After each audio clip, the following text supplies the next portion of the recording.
Welcome back to Tuesday Bingo, where we are working hard to help you connect with your destination better. For today's video, we conducted a survey asking locals, natives, and visitors alike what they would recommend to be the most authentic foods of New York City.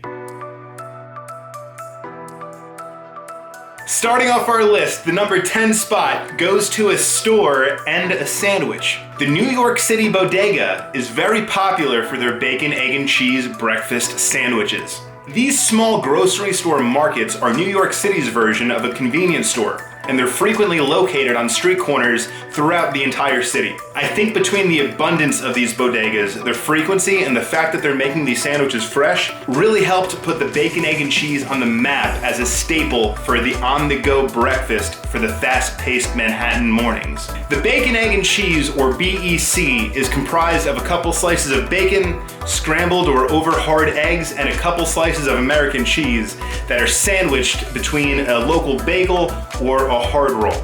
I couldn't find any history here or explanation as to why they're so popular in New York, except the fact that they're delicious and quick. If you have any explanations or ideas as to why they're so popular here, please let us know in the comments below.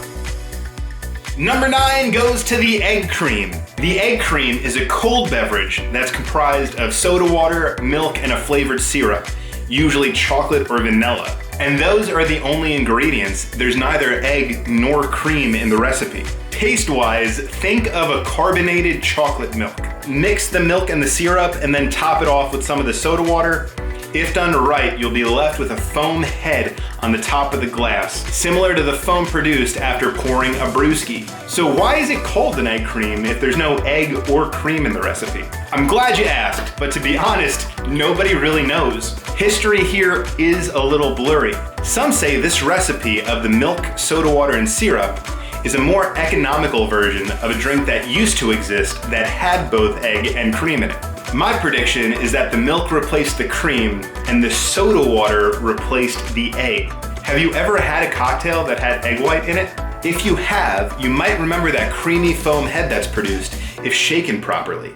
That protein foam floater on those egg white cocktails is what I'm thinking they were going at when adding the soda water to the milk, producing a similar foam head on the top of the beverage. However they came up with the name, what is confirmed is that we have New York's Jewish immigrant community to thank for the creation of this beverage.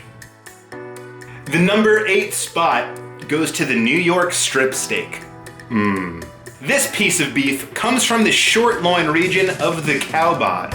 The muscle meat here sits right in front of the animal's hind legs and does very little work. This results in a very tender piece of meat. This cut of beef has that iconic strip of fat that hugs the perimeter, and it has a decent amount of marbling throughout. Try it. The number 7 spot goes to New York City's halal carts. These food carts are spread throughout the streets of New York, selling halal food.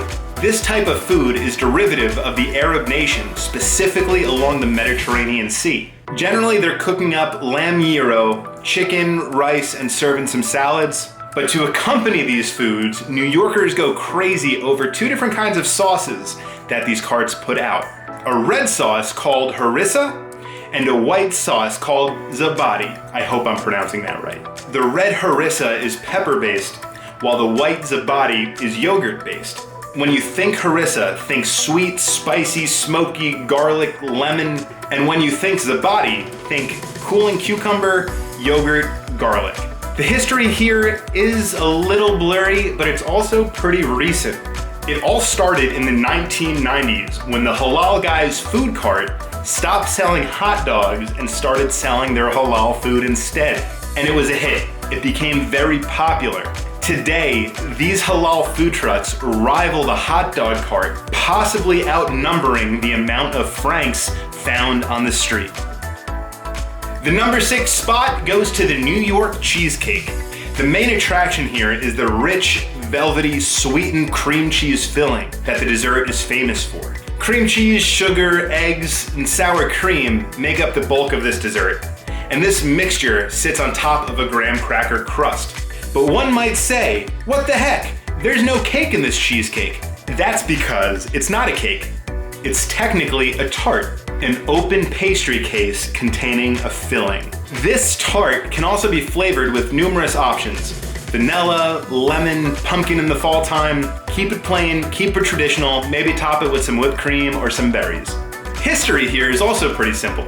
Cheesecake actually made its debut in Greece in 776 BC, but it didn't start looking like modern-day cheesecake until the 18th century.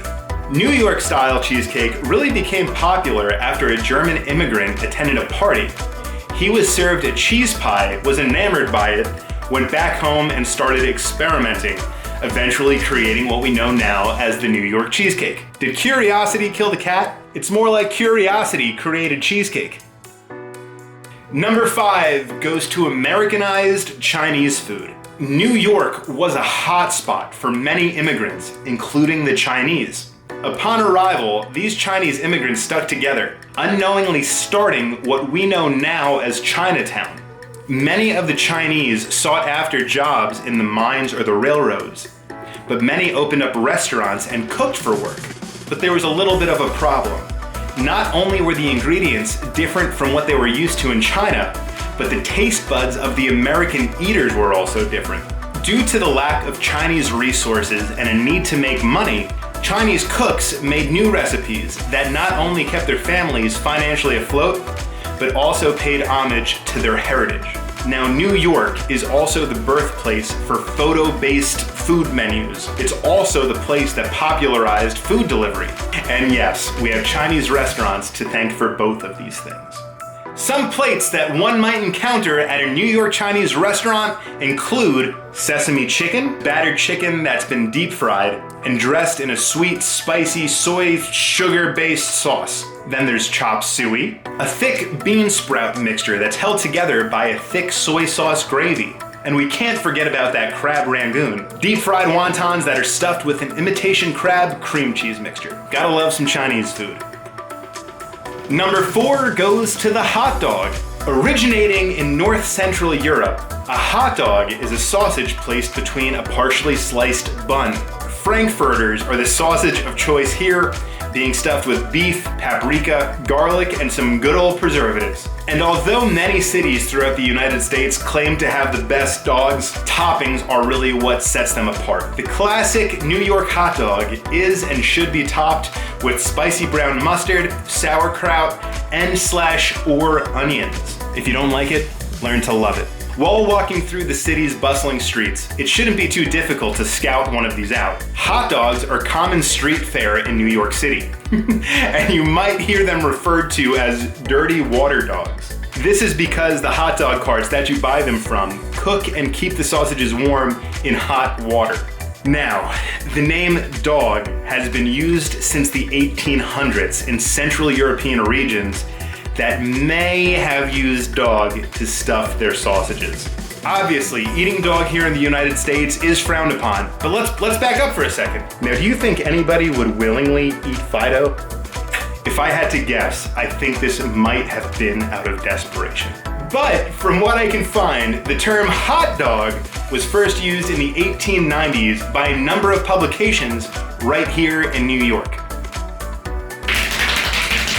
Number 3. The number 3 spot goes to a deli meat inhabitant of the Jewish delicatessen, pastrami. Jewish delis are famous for their Americanized versions of Ashkenazi Jewish foods. But who are the Ashkenazis, you ask? They're a Jewish community that originated in France, but eventually moved to more eastern regions of Europe. This cuisine is most famous for their pastrami and their matzo ball soup. Now, pastrami. It was made pre-modern day refrigeration, and its preparation reflects this. To help with preservation, pastrami is both brined and smoked. A piece of beef brisket is brined, seasoned with a lot of black pepper and coriander. It's then smoked and then steamed. The aforementioned Ashkenazi Jews brought this recipe over when a portion of their community emigrated from Romania in 1875. And although this community was eating pastrami before they moved to America, it was a little different. When they were in Romania, they made pastrami using goose breast. But this wasn't easy to get a hold of in New York, so they needed a substitution. Voila! The birth of the beef brisket pastrami. The number 2 spot goes to the New York style bagel. New York is where the bagel made its start in the United States, and it set the bar high. The bagels here are known for their larger than most size, weighing in at about 6 ounces per bagel. And thanks to New York City's water, the bagels here are and always will be different. They're chewy on the inside, a little bit crispier on the outside, really creating the perfect combination for a glutinous bagel. And again, it's the New York City water that's responsible for this. I do not want to underplay that. Traditional toppings include poppy seeds, sesame seeds, dried onion, everything bagel seasoning. But you can also find different kinds of flavors like cinnamon raisin, blueberry, or even jalapeno cheddar. They're generally cut lengthwise right down the middle to make room for either cream cheese, butter, or eggs, bacon to make your favorite breakfast sandwich. New York City bagel history is pretty clear. Jewish refugees from Poland and Eastern Europe moved here in the 1800s. From there, they brought their traditional foods with them. Challah bread, knishes, and yes, bagels. And it's kind of crazy to think, for as popular as bagels are now, if you were outside of this Jewish community, you probably wouldn't have had any idea what a bagel was. Wild. The #1 most recommended food when visiting New York goes to the Italian pizza pie. This leavened, crusted pie is topped with cheese and tomato sauce at its most familiar point. However, toppings are endless, and the orderer can go hog wild. Common toppings include pepperoni, sausage, onions, peppers, olives, garlic, more cheese, but the list really goes on and on. Afterthought toppings include healthy sprinklings of crushed red pepper flakes, garlic powder, onion powder, oregano, salt, but you can really do whatever you want. In America, pizza is generally a hand food. The circular pie is cut into 8 slices. These triangular slices are then picked up by the eater, folded in half into a shape that kind of resembles a paper airplane. It is then eaten. Some say there's no such thing as a bad pizza, and most will agree. Now here in Manhattan, New York is extremely famous for their style of pizza. And thanks to the water, the crust is crispy on the outside, chewy on the inside, just like the bagels. Now, New York style pizza is derivative of the Italian Neapolitan style pie, and the history here goes back to the early 1900s. An Italian immigrant was actually making these pies at a local grocery store, selling each pizza for a whopping 5 cents. And although this seems incredibly inexpensive by today's standards, there were still many people that couldn't afford it. So what did he do? He started slicing the pies into individual slices to sell the pizza at a fraction of the cost. This is where the slice of pizza was born. So there you have it, guys, the top 10 foods recommended by natives, locals, and visitors for your trip to New York. If you got any value from this video or enjoyed watching it, please consider subscribing to our channel or dropping a like down below. That little contribution, that fraction of a second that it would take, will help us out a lot and help those planning on visiting New York connect with the city a little bit more. But until next time, travel well.